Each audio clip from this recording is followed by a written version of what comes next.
Folks, welcome to another episode of TA Outdoors. This time something slightly different.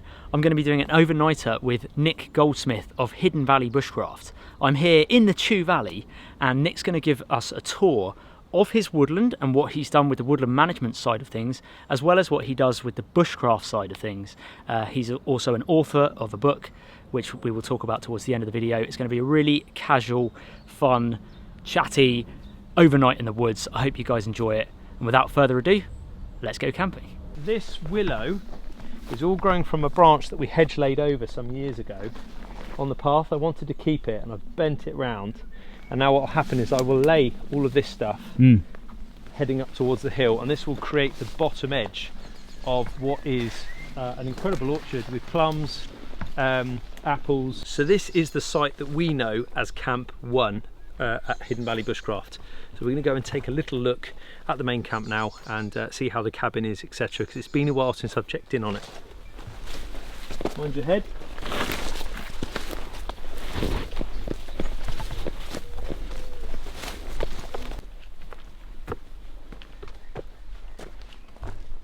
So the first thing we're going to take a little look-see at is this lovely old parachute, and essentially this classic fire pit setup with the raised fire pit to protect the seed bank below. The main aim of almost all of the courses and experiences that we run here is about connection. It's about reconnecting people with themselves and with the great outdoors. To the rear you'll see the big demo table where everybody sits down and eats their meal as a group. We quite often put on wild cooking days and run packages here. We have a great big hungee pit. This one's about to get revamped over at our other site at Camp 2.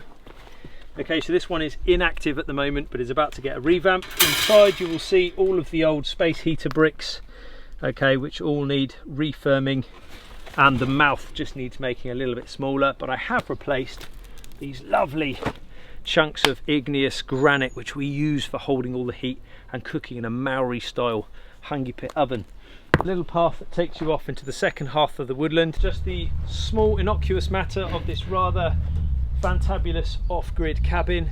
This was built over 13 months and is entirely off-grid. Now when I say it's off-grid, it has recycled solar panels, okay, that turn DC into AC electric and run a lighting circuit inside and a couple of sockets. It also has the capability through a small hobbit stove of central heating with a small radiator on a tiny hot water circuit, which creates hot water for the shower, okay, and again with a pond pump firing everything around, driven by the electricity made on the roof. And finally it has a 500 litre water tank around the back, which you can either manually fill, okay, through jerry cans, and or you can turn rainwater into fresh drinking water through a mesh filter and UV light SteriPen. It's a pretty special one-off build. It was a design and build, and it has minimal wastage. Whatever you see underneath the cabin is what's been left over from the entire build.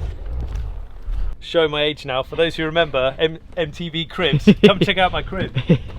So yeah, so nice wide path here for anybody in a wheelchair or access, struggling with access to be able to turn around. I'll turn the lights on in here. Here we go. Okay, lights are on. We've got a little kitchen area in here. Here's your hobbit stove giving you primary heat source, and that runs on that's a multi-fuel. And you can see the recycled snooker table with its pocket corner, just showing that off really as a feature. We've got a queen size bed, only got a double mattress on there at the moment. That will need to be revamped as and when.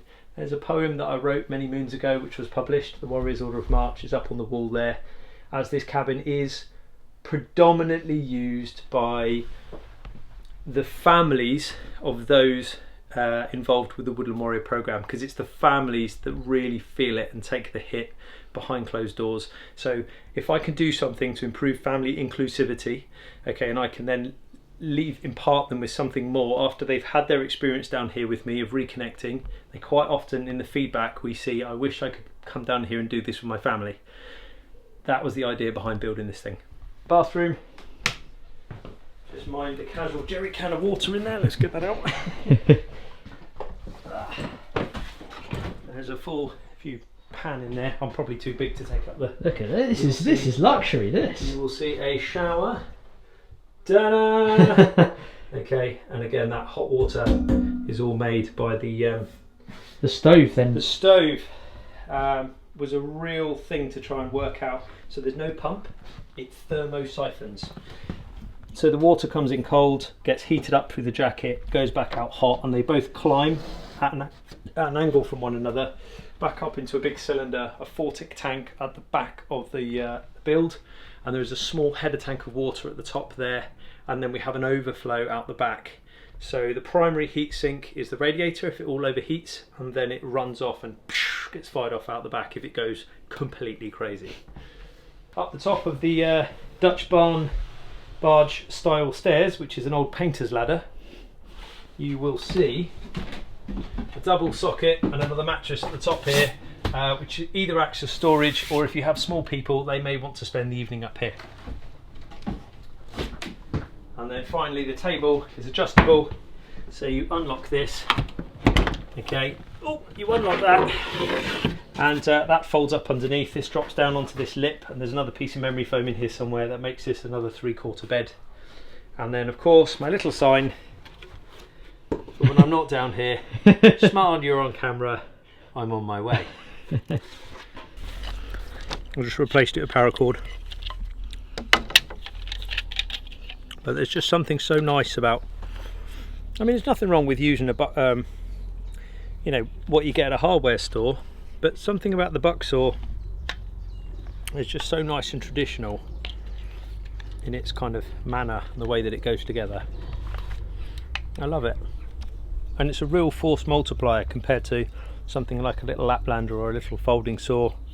You know, even a Silky can't compete with this when it's in full swing. And yeah, there's people out there saying, well, hey, it takes so much time to set up, but do you know what? I've got time. That's why I do this. Was that D? We're gonna use some machine created timber, which is a byproduct of the roofing industry. Have a go on this and see how it fares.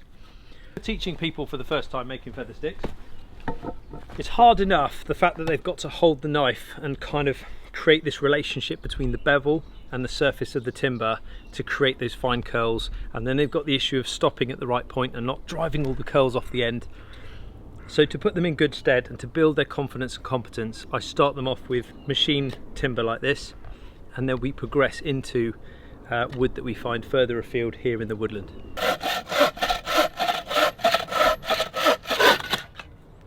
Okay, so we've got our one little piece here. Okay, so we've got a few. Oh, great! See it running off. This is like typical, isn't it? This yeah. is never worked with children and animals, and I can be both on any given day. All right. Well, look, we've got some outside edges that might work. We might be able to do a demo with that. This is the realities, though, isn't it? Really? Well, and this, yeah, absolutely spot on. Even with machine timber, you still come up against, you know, fundamental issues like this, and it's learning how to work with it. Work with nature, not against it, is something I always evoke. I might be able to work this edge if it'll allow me to. What I tend to teach people is to get into the seated position, and if I'm right-handed dominant, I'm going to swap. I'm going to basically put the knife, the spine of the blade, against the soft part of the opposite knee. So that's my left knee. And then I'm going to find an edge I want to play with. Every single one of these just looks like a nightmare. That one there looks workable. And I'm going to use the thumbs up method. So I'm going to bring the piece of work up underneath here. I'm going to tilt it over on a diagonal, and I'm just going to gently draw the piece of work past and stop about an inch from the top, and I've created a curl. Now what I want to do is put it back, but not in exactly the same position. I'm going to roll it over ever so slightly and pick up another slight angle, and I'm going to roll it back again to just past the first position, and we're going to keep going. Now what's imperative is I find my sweet spot with the knife, and that's totally subjective to you, the user, and your hand-eye ability, how sharp your knife is, and the type of wood you're working with. Now this is super flimsy, fast growing, probably a non-native spruce of some sort or a pine. You can see the giveaway is when we look at the timber, you can make out the distance between these growth lights is grown very, very quickly. It's extremely light. Okay, but nevertheless, we've produced something of some substance that I could hold a lighter to, and I would create tinder at one end with kindling at the other. I've only got to put 2 or 3 together, and I've got myself the start of a real fire. So the first task for every group when they come here to Hidden Valley Bushcraft is to fill the basket. Well, you can see, in fact, if we look inside the basket, what's left on the last group. Okay, and it's all about paying it forward for the next group to use the camp here. And I think there's something quite powerful in that as well. If you're going to stay up all night long and tweak with the owls, okay, you're relying on some early bird waking up to get your coffee on over the campfire. It's just a nicety to be able to leave a nice pile of feather sticks ready for that next group who are going to be up earlier than you to then get that fire started and get that all important first coffee in the system. They don't have to be perfect. I mean, everybody wants Instagram perfect everything. It's just got to do what it's supposed to do, right? Yeah. And that is to just increase the surface mass area of a stick to make the fire start. Just pick one. Oh, that's awful. So that's going to be the best one to work with here. And that's very much the case with everything in the great outdoors. There's imperfection everywhere. So learn to work with it, not against it. I would say this skill is one of the single most important skills. Whether you do it with a knife or a sharp piece of flint or whatever it is, the ability to increase the surface mass area of a stick to start a fire could quite literally save a life. So just like you would if you were making a fire at home, I'm going to create a little grate, okay, with air gaps so the air can move in underneath my fire. Okay, and then I'm now up off the invisible moisture layer on the forest floor, and this is where I'm then going to place my feather sticks, and I'm going to light them, and we're going to get ourselves a fire going.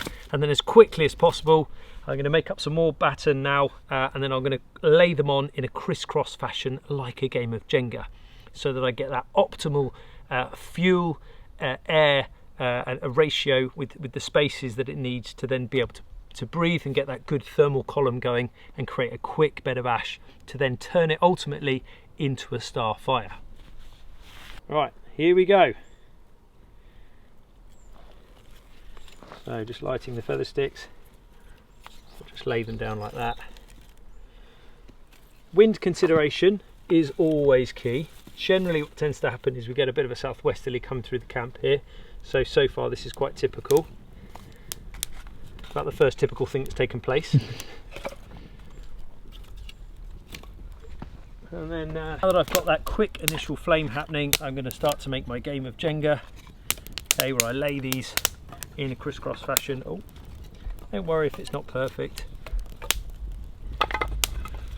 The other train of thought people often adopt is they make a sort of teepee. And the issue I've seen with that time and again, and experienced, is where it's your one shot of making a fire. You're not in a fantastic camp setup such as this, and what can happen is the middle of the teepee burns out and you're left with this hull or frame on the outside edge, and you've used up all of that critical tinder that you spent hours collecting and walking around the woods peeling off little bits of clematis, climbing vine and all the rest of it, and it's gone. So play it safe, people. Play it safe, people, especially if your life depends on it. Not that it does in this case, but you know what I mean.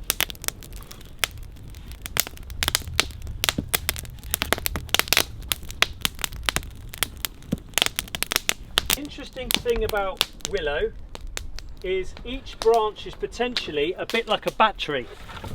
It carries such a prolific growth hormone that even when this has been severed and cut for weeks, it still has enough to potentially start to regrow an entire tree, and this is how it survives. So Salix fragilis, the crack willow, breaks off, as the name suggests, quite spectacularly after it gets to a certain size, floats down the river, sticks into the riverbank, stops there, and boom, up goes another tree.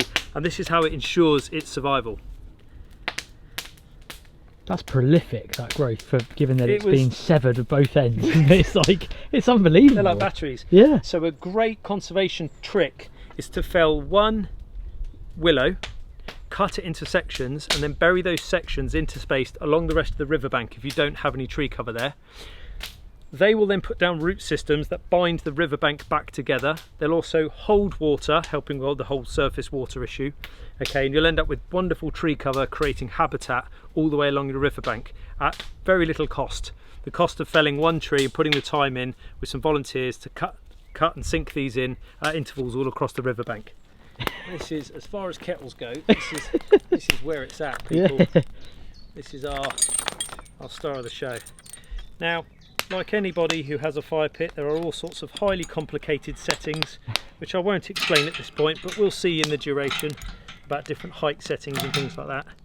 Never be afraid to just move your fire over if you need to. I think a lot of people are, oh no, I've built the fire in the wrong place, just give it a shove. It won't be offended at this point in the game, and you've got that much going. Well, then we should have some nice hot water in next to no time. that is a mental kettle, that. Now, this has a highly specialised stick which has been with us since 2012, and it's made of a piece of sweet chestnut, and this actually came from an area in Midhurst where I did my original bushcraft course while I was still in that transitional process between leaving the battlefield as a Royal Marine, being diagnosed with severe complex post-traumatic stress disorder, really struggling, and I went and did this bushcraft course once I'd kind of sorted enough of the wood through the trees to make that transition into my new life as you see me now. And it's been quite the journey, and something I've written openly about in the book actually, but this stick represents some of that journey. So I've cut a notch in the end here, which should succinctly go into the back, and all you do is you lift. Okay, put your cup at the other side, and oodles of hot water comes out, and it lives just at the top here.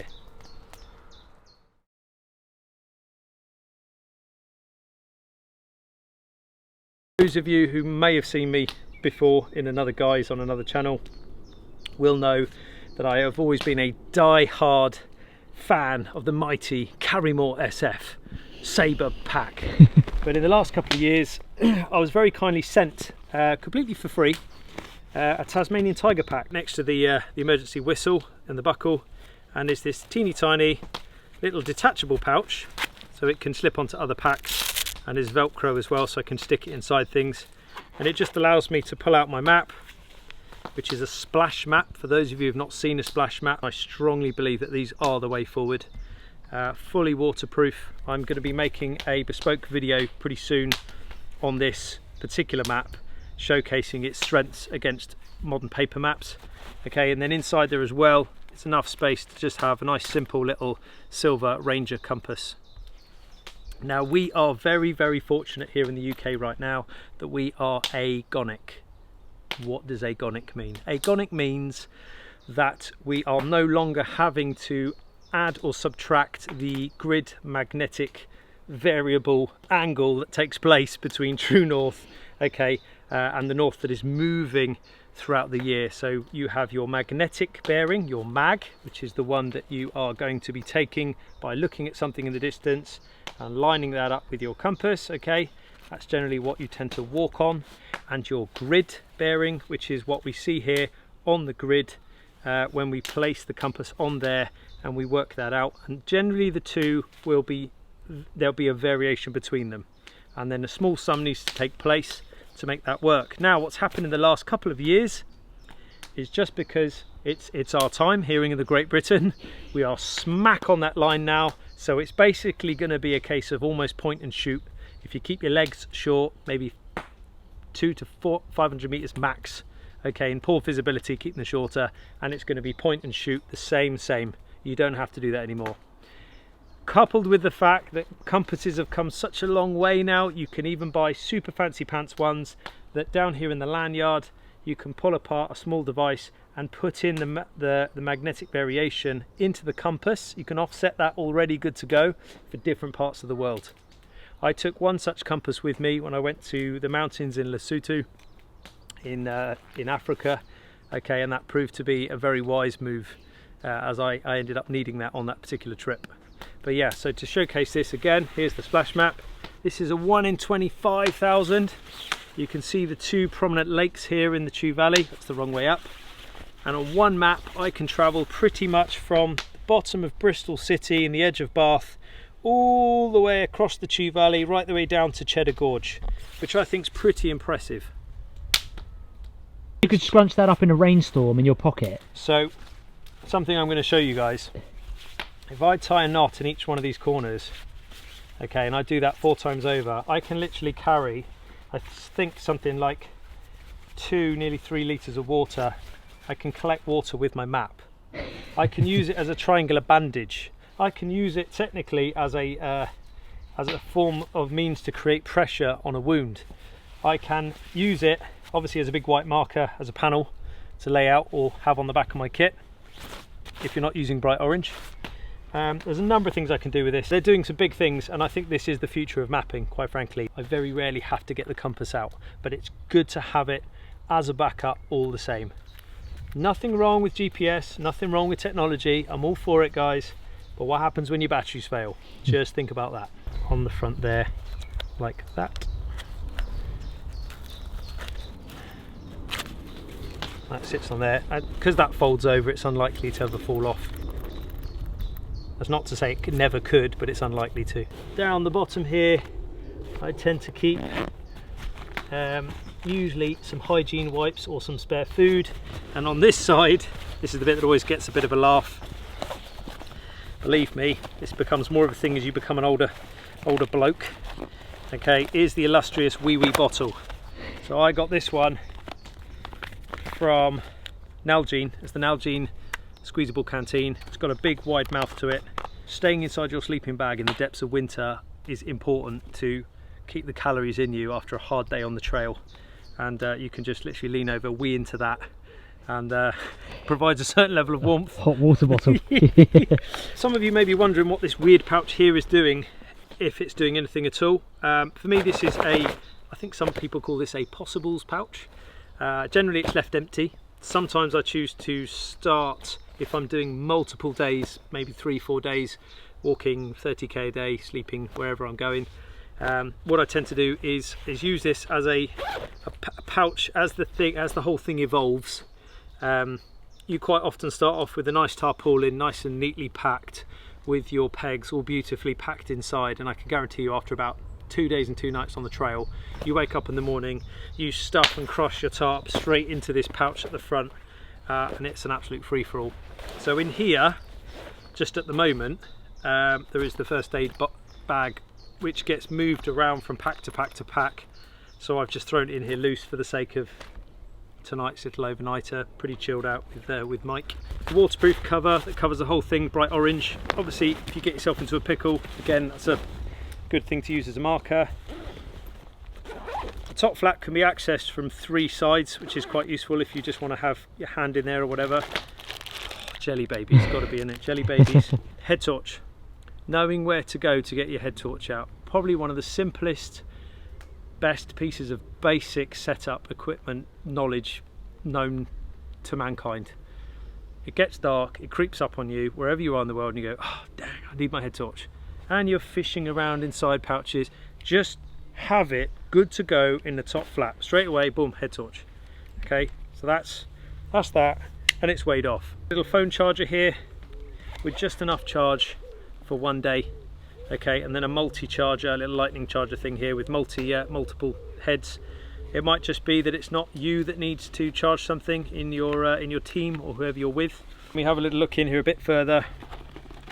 You'll see a, for want of a better word, I guess this is a relic from my survival days in the military, a pack that's got just about everything I need to just take it and go. So that just sits in the top here. If for some reason I ever get separated or need to downsize to just this, this comes with me, not exclusively, it's just something, a habit I guess. The fantastic Forest Fundamentals Millbank bag. This is the reinvention of the Millbank bag. Again, I'll be making another quality video on this at some point soon. Guy called Elvis, young lad, student, I think he's doing an engineering degree, decided to revamp the old school military Millbank bag water filtering system, and what a job he did of it.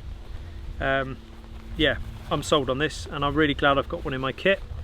It kind of backs up and supports a life straw or something like that, where you need to go firm and spend some time topping up all of your water. You're in no rush, you've got a layover day. Great piece of kit to use, I trust it. On the inside, it's probably going to be, there we go, life straw. I know myself too well. I packed this bag like in the winter at some point. And some hygiene wipes, sort of a warm layer. A DD Hammocks 3x3 multicam tarp.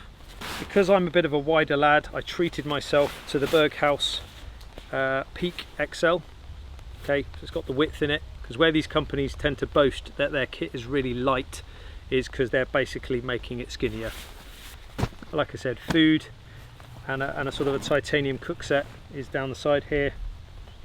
This time around I've chosen to load my buck saw and a walking pole. The walking pole primarily for creating shelter to sleep in. That's the cooking pack. So that's a Primus titanium pack. So for all you super keen would-be fire makers, pulling out your little metal straw you bought on Amazon or a similar platform, watch this. Place your fingers together to make a little diamond and work out whether you're blowing high or low using a little finger. Now the thickness of your lips combined with the thickness of your fingertips should give me a straw type effect. Okay, I'm blowing slightly low. I'm going to aim that into the fire, and from as far back as here I should be able to positively affect that fire without having to bend right in and or injure my back.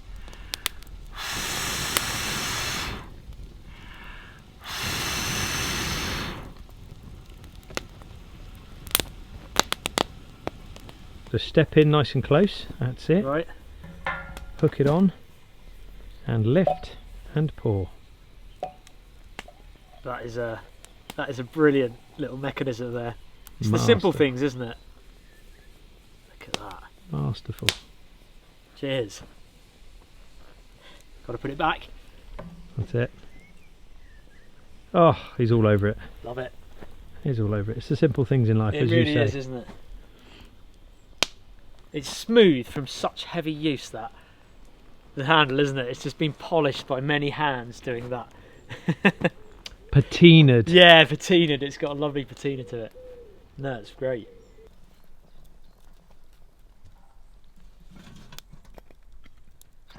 Oh, chef.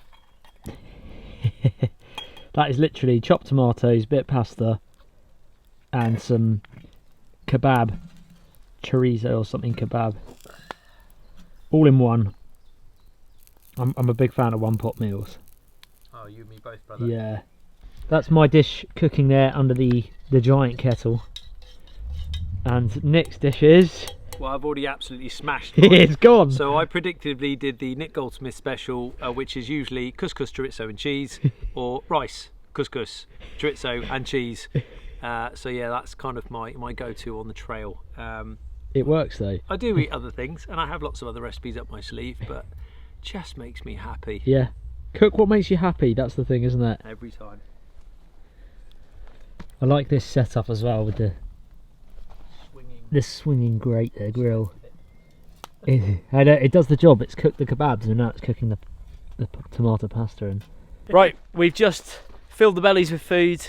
The evening, it's now 8:30 at night. We've not set up any kind of form of camp shelter or anything like that yet, but Nick is just going to talk to you about something really important, which is probably beyond my skill set, and he's had real world experience of this, and that is how to use things like a tourniquet or an Israeli bandage. Is that what you would call that? Yeah, the Israeli bandage. Yeah, so this is really important. This genuinely could either save your life or the life of someone else, so please try and listen. This was just born of a bit of chit chat around a campfire, and we were talking about first aid kit and whatever else, and I mentioned the rather gory story where I was in the right place at the wrong time to save a young lady's life whilst being blind drunk between tour number 1 tour number 2, where I was drinking a lot and struggling from what I'd just seen and done in tour number 1. Found myself at a lock-in. For those of you who are international, that is what happens in a pub, which shouldn't really happen after hours, where everybody carries on drinking, no money goes behind the bar is officially closed, but people carry on drinking.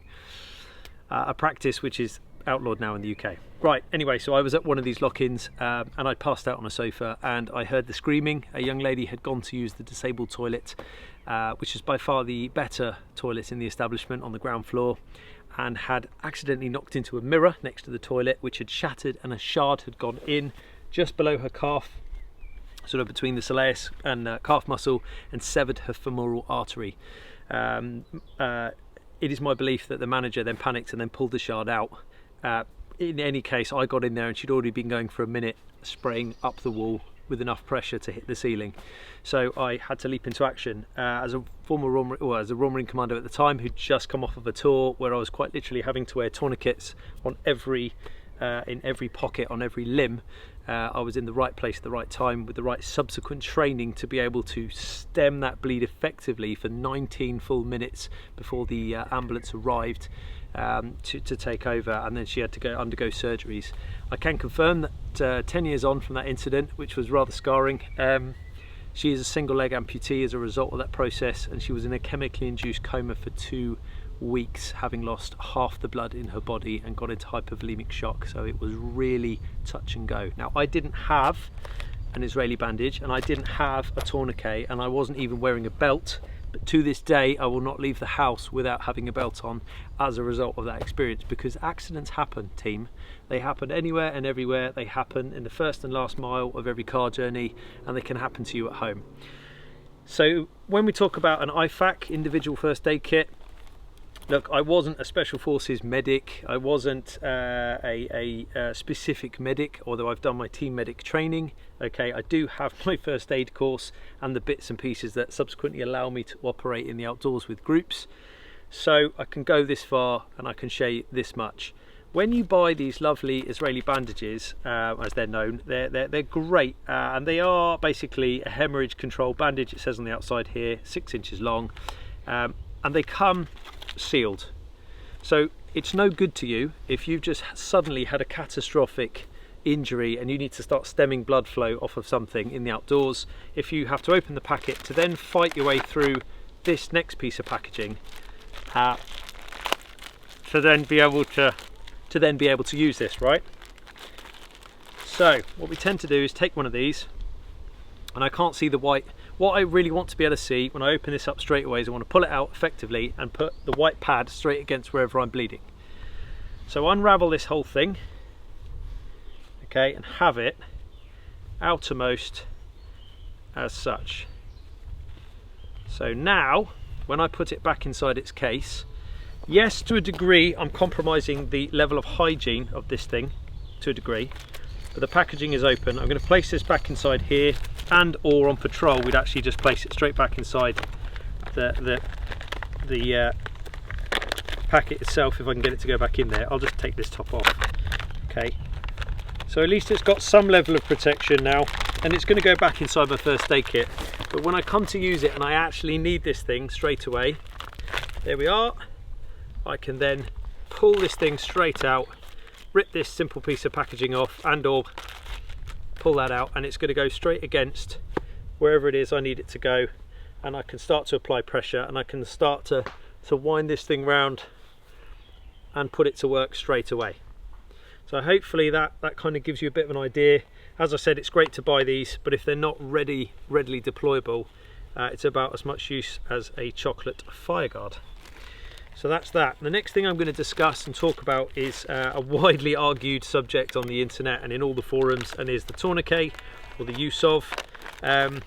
Look, again, you know, one of the first things they applied to Kirsty was a tourniquet, because up until that point all I'd managed to do to stem the bleed was essentially elevate the leg, stood on her chest to stop her from getting up or panicking. I was literally stood on her chest, shielding her from how bad the injury was. So imagine she's laid on the floor here, I'm stood on her chest, lifting the leg out the way, turning it, talking to her, as I recognised her to be, oddly, it's a small world, our local town, one of my mum's former French students. So I was talking to her in French because I could get her to zone out to all the other screams and noises that were going on inside the room, and organise that to disappear, and 999 to be in my ear, and I could do a coherent handover of sorts, but not before I'd had a look inside to assess the wound, got a face full of it, realised it was a bad one, obviously didn't tell her that, and then managed to try and double thumb pressure about 2 inches below the wound against the tib, against the inside of the bone. I was holding on for dear life, so much so that after the ambulance paramedics arrived, the barman had to help me, present at the time, had to help me get my arms to unlock. They were completely locked on. So I was obviously in quite a sort of fight-flight response myself, and in my sympathetic nervous system, and then walked home for 3 miles caked in blood, which is quite a nasty feeling. So here is the cat tourniquet. So the cat tourniquet, as you can see, I've not got it tucked away, or like I haven't got to wrestle anything to get it out. It's just laid in there as such, so that if I in a hurry have to rip open this first aid kit, and I'll have the zips orientated so they're up here as well. Okay, again, you might be needing to do this one-handed or with a tooth on the side of your bag. Okay, whatever, and you would just want to pull this thing out. Now if you look at what I've done, it doesn't come packaged this way, is I've taken it apart so that I can get some sort of purchase onto whichever limb it's going to be. Typically, if I'm right-handed, 9 times out of 10 I'm probably going to injure the opposite side, because whatever it is I'm using is going to be, or the blade is going to be in control of the dominant hand, so I'm likely to be going this way with it, but that's not exclusive. We don't know what goes on in the outdoors. So I'm going to have it all laid up so that it concertinas out quite nicely. I can get hold of it, I can get this thing out as quickly as possible, get some purchase onto it, and okay, so I want it to be loose and free running. So after I've like shaken it out, okay, I want to get it straight onto the affected limb or stump or whatever I've got to deal with, and I'm going to have the bar on the innermost part of my arm, okay, closest to where the brachial artery is running through. I'm going to tighten this down as tight as I can physically do this myself.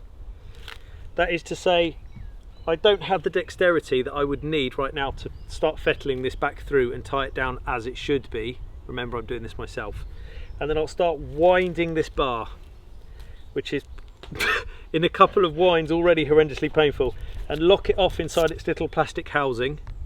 And then I will close this down where it says time, and then I can write on there the time at which I had to close down whichever limb it was.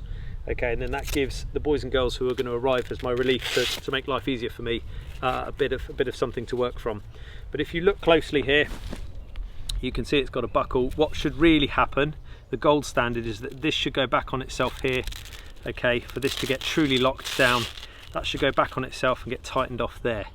Now there's varying thoughts and theories on whether you should release a tourniquet every 20 minutes, blah blah blah. There's all sorts of stuff that's gone on over the years, and there's all sorts of evidence to suggest that all the clotting that you may have put together gets blown back through the sudden release of pressure. The way I understand it is, if you are going so far as placing one of these on, that person's limb is as good as gone. So just know that when you're doing this.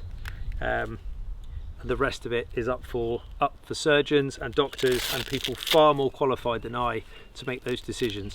But just so you know how to arrange this kit so it's readily accessible is really useful. So there you go, that's just a quick on that. And just one quick aside and a top tip from me: never discount these Velcro patched areas for storage space. So underneath here I actually have some purification tablets for water. It's just a nice neat place to store them. It's accessible on the outside of my kit. If I need to get one and pop one in my water bottle, if I suspect a bit of something in the water there, I may have already gone and filtered it, and I may have already boiled it, but if I suspect chemicals, my lesson is always to use chemicals for chemicals in terms of purification, but I wouldn't advocate always using stuff like that to purify your water every time, because I think there are some long-term effects to think about. Anyone in the military knows what I'm talking about. Thanks for your time. This was just a quick have a little look at things with the IFAK. You guys are wondering just what is happening at this stage in the game. Mike and I were having a discussion about carving spoons and craft items around the camp, and how easily we all fall into that category of having to need specialised tools, specialised crook knives of every different angle under the sun, and gouges and things to produce something around the campfire. Something like a little humble spoon just for eating your evening tea on is quite easily achieved without the need to have something specialist and just using the sort of natural curvature that you'll find on your knife by fully choking the blade. So if you pinch the blade with your forefinger and thumb, close all the rest of the fingers in behind you, okay, and we're focusing on using that curvature here. If you take quite a large diameter piece of timber, really a firewood, with some good straight grain, and you turn it into just a square lump, or squarish, okay, and then we use the concept that rather than focus on making the bowl in the face here, we turn this on its angle and we start to use that curvature to just gently nibble out from both sides a nice scalloped out section. What you can do and what you can achieve in a relatively short space of time, although this is quite a big cumbersome piece of timber to work with, okay, is you can achieve quite a pronounced scalloped essentially bowl. And then what you need to do is now retrofit the spoon and create the rest of your spoon around the rest of this timber. So my next move would be to batten off all of the rear here, because I don't need all of that. So I'd go ahead and batten this piece off, and then I'd start to bring my diameter in on the sides to start creating my handle. And yeah, if I just kept at it through this evening using just my knife, I'll have probably created a spoon of sorts, or something that's workable anyway. So yeah, so there's a little challenge for you, another way of thinking, a bit of thinking outside the box, quite literally outside the box. It's got a little bit darker, and I've just put my head down and whittled away. So the spoon that we started earlier with that squared off section has now become something I'd say fairly usable as I now refine it and define the edges. I've got a workable shaft on here. So yeah, I could actually probably use that already. It's a little bit thick through this section, but a little bit more work and we're there. So it goes to show that you can make a spoon without necessarily having a fancy crook knife, but you have to be willing to think outside the box. It's not going to win any awards, but it's functional. It's going to do the job. Yeah, I just needed to take all the meat out the back side here, yeah, and make this a little thinner, but that would easily pick up a good spoonful of rice and you could eat with that. We are bivvying it tonight. Nick's over there. Greetings. Got the blinding him. The bottle at the ready. This call sign will not be breaking the sacred seal of the bivvy bag. And I'm just going to turn my mid layer inside out, and that will be my pillow of sorts. And then knife in boots by head, and I'm using as I said, the bivvy bag to protect me from here on the deck, and my thermarest is inside of there, which I think you're running with the same thing. I've got a very similar setup, yeah, bivvy bag, thermarest, sleeping bag, but I did remember the inflatable pillow. Oh. The life of luxury over here. Well done, sir, well done. I may opt for the grabbing my tarp out. I don't know if you've ever done this one. Oh, they're quite soft, to be fair. Wait for it. And then lining the inside once it's been turned inside out. I like that, yeah. Oh, that's a good pillow right there. That's where it's at. I may have played this game before. Yeah. There we go. Brilliant. And that's basically me. Sorted. Nick's whacked a load of logs on the fire. So that'll burn for a good while. On the quad pod. Kettle is out the way for now. Yeah. You could burn that all night and it wouldn't, the water would still be near the top probably. It's absolutely it's a beast. Phenomenal piece of kit. It's unbelievable. Right folks, we will see you in the morning.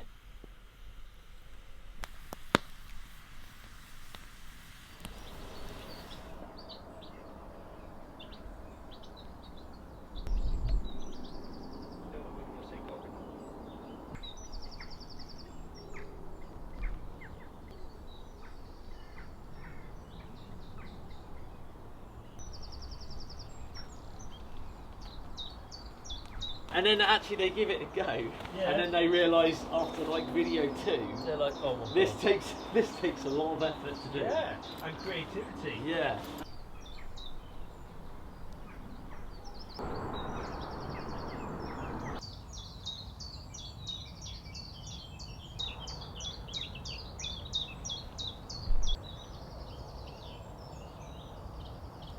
Very, very important thing first thing in the morning. Fundamental. We've got some nice hot water here.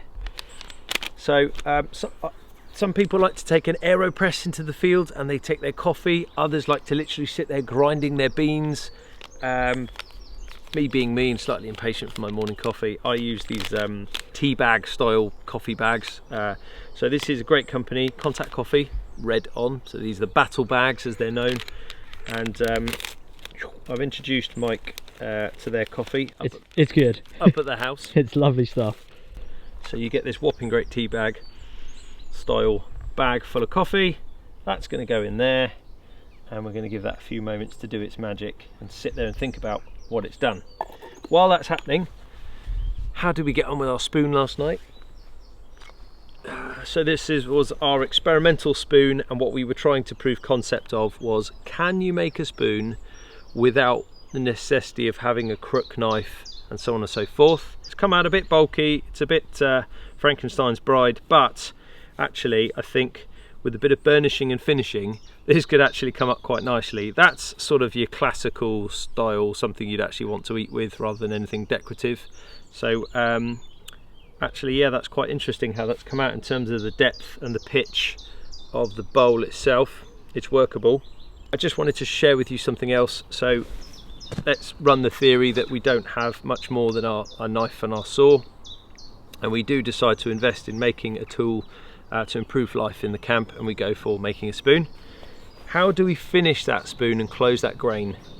Well, unless you're carrying oodles of sandpaper and varying types of oil, Danish, linseed, boils, something like a mineral oil, worktop oil, unless you're carrying that with you, I think that going old school, there is no school like the old school, is key. So I always carry a smooth pebble in my pocket. I carry that for a number of reasons, partly as a grounding tool, as something that's just quite nice to play in your hands when you're busy or you're giving an address to a room full of people or something. It just keeps me right here in the present. But also so I can drive the edge of the smooth pebble into the grain. So what I would need to do is work into this with my knife to get rid of as many of these tool marks as possible. But if we just do a little test on a piece on the back here, just to show you how this works. If I drive this pebble in at every angle, what I should end up with is a flat shiny spot in the timber where I have effectively pushed the wood fibres closed.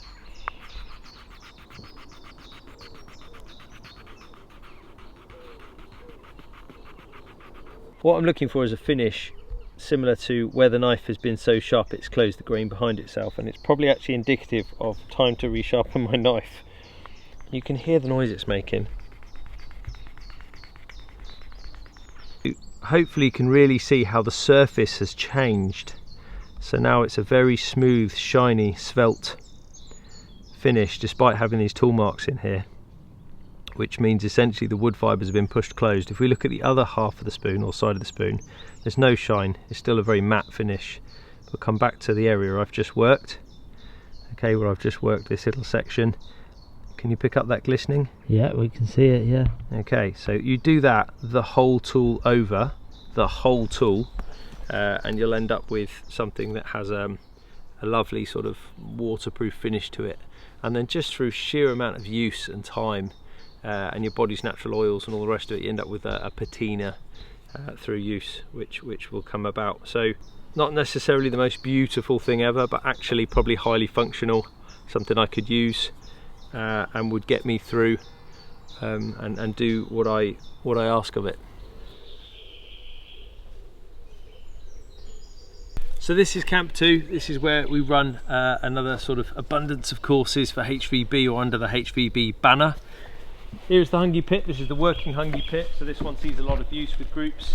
As you can see, similar design, space heater bricks, stones have been used recently actually to cook with, and some bamboo plates that have gone in at the end. And it just has a simple storm cover. And as and when I need to get that up and running, I'll then do the necessary work to prepare it before the next group arrives. And you can see the Hessian sack, the coffee sacks that are used to place over the top to create the sort of sacred seal whilst cooking. But this is essentially 14 acres of probably the best example of semi-ancient woodland I have ever seen. There are no chainsaw stumps in here other than anything that I've done in the last 2 or 3 years.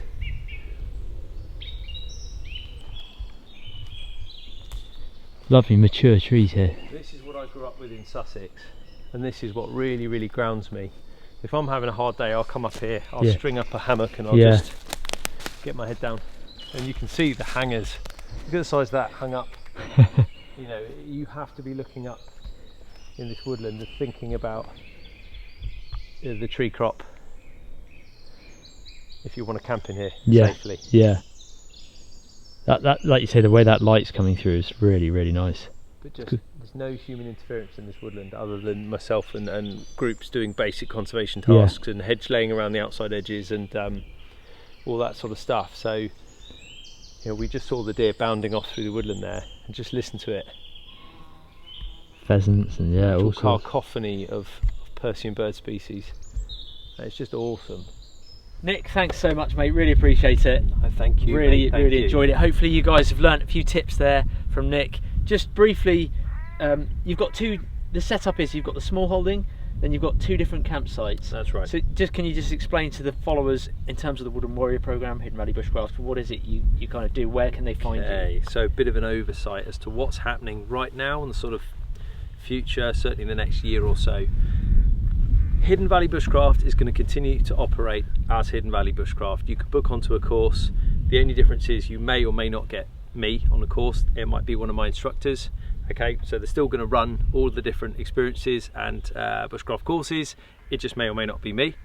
As I step away from that and I continue to focus on the charitable work of the Woodland Warrior program, working with our Armed Forces veterans and our Blue Light Service personnel, that will be up at the small holding here at Camp 2 and also at Camp 1 where we were doing the overnight. And then the final piece of the puzzle is me stepping out from under the brand and really kind of growing into being me, I guess, now, and myself, getting onto the speaking scene, so doing lots of corporate gigs, festivals, speaking at outdoor shows and things like that, writing another book, which brings me on to the subject. I have a little present. Well, I have two presents actually. I have a copy of Rewild Your Mind to give you. I'll put links to this in the description below. Thank you so much. This is I'm looking forward to reading this. And a lot of my personal journey and what I've been through and the things that have, depending on how you look at things, that happened for me now rather than to me, are in that book, and some very valuable lessons and lots of hands-on bushcraft advice and outdoor stuff. Everything from conservation-minded activities to ways to relax in the outdoors, and as it probably says, it is a guide for a healthier and happier life. The other thing I'd like to give you is the HVB patch, which I don't sell this particular patch. Keep your eyes peeled on the Shopify account and all the other bits as we start to build more branded clothing and items and things in the coming future. But this one, this green and white one, gets given to people who are a good egg or who are contributing to society. I've passed the test. You have passed. Thank you. And brilliant. And thank you so much for coming down and giving me a voice again, because just skimming through this and making it as easy as possible, I no longer see eye to eye with the editing company that I was working with for my old channel. I'm nothing to do with that, and I've walked away from it, sadly. So that's that, guys. You can find me on my new channel, which is Nick Goldsmith. Just type that into YouTube. It's teeny tiny. It's just started. Help him out, guys. Go on over and hit the subscribe button. I'm on about give him a hand. 700 subscribers, who I'm very thankful for. So you know, we were at sort of 73,000, but starting again now, and that's totally okay. I'm all right with that. So yeah, if you could have a little look, hit the like button and subscribe, that would be fantastic. And just thank you again, mate. Honestly, it's been an absolute pleasure, and I really enjoyed it. Look forward to doing some more stuff, or I'll come to you, or whatever next time. Definitely. Guys, thanks so much for watching. Go and give Nick some support. I'll put all the links in the description below, and hopefully we'll do another video with Nick down the line at some point. Cheers for watching, and we'll see you in the next one.